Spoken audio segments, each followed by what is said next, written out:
This government, this union government under the BJP tries to create a unitary culture promoting oneness. One nation, one ration, one nation, one tax, one nation, one market, one language, one exam, one election, one nation, one religion, one nation, one party. This is where what you're trying to lead to.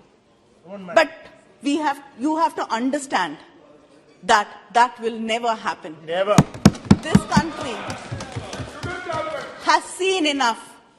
This country has withstood enough, and our people, the people of this nation, will fight.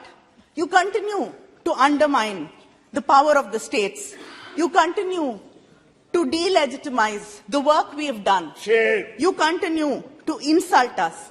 You do not understand what a welfare state is and what freebies are. You continue to call us names, but we have set examples.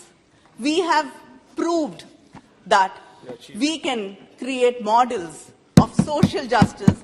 We can create models of inclusive development, which you have miserably failed to do so.